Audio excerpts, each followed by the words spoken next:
আজ 15ই আগস্ট। এই দিনে বঙ্গবন্ধু শেখ মুজিবুর রহমানের সপরিবারে হত্যা করা হয়েছিল। তো আমি নামাজ পড়ে তাদের পরিবারের সব যারা মারা গিয়েছে তাদের জন্য দোয়া করলাম, আল্লাহ যেন পরপারে তাদেরকে ভালো রাখে।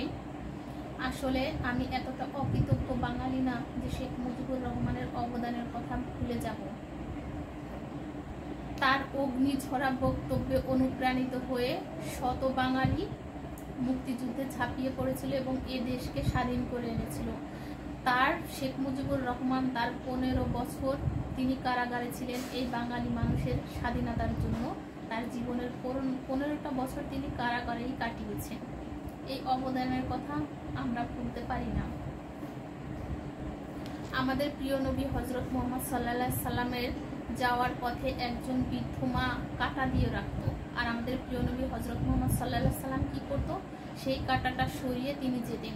একদিন হঠাৎ দেখলেন তার পথে আর কাঁটা নেই। তখন তিনি ভাবলেন কি ব্যাপার, আজকে পথে কেন কাঁটা নেই, তাহলে কি তার কোনো সমস্যা হয়েছে? তখন তিনি সেই বৃদ্ধ মায়ের বাড়িতে গেলেন, গিয়ে দেখলেন তিনি খুব অসুস্থ। তাকে সেবা করলেন, সুস্থ করলেন। তখন তিনি অনুতপ্ত হলো এবং তার ভুলটা বুঝতে পারলো। তো কালকে আমি দেখলাম বিএনপির একজন বলছিল খবরে আওয়ামী লীগের একজন নেতাকে নাকি জবাই করা হয়েছে এবং বিএনপির একজন লোক নাকি এটা করেছে। কিন্তু আমরা এই প্রতিহিংসার রাজনীতি চাই না, আমরা ভালোবাসার রাজনীতি চাই। আমাদের প্রিয় নবী সাল্লাল্লাহু আলাইহি সাল্লামের ধারক এবং বাহক হয়ে নেতৃত্ব দিতে চাই। আমাদের প্রিয় নবী হজরত মুহাম্মদ সাল্লাল্লাহু আলাইহি সাল্লাম যেমন ছিলেন, তাকে যে আঘাত করতো সে ভালোবাসা দিয়ে সেটা প্রতিহত করত। আমরাও ঠিক সেরকমই করব।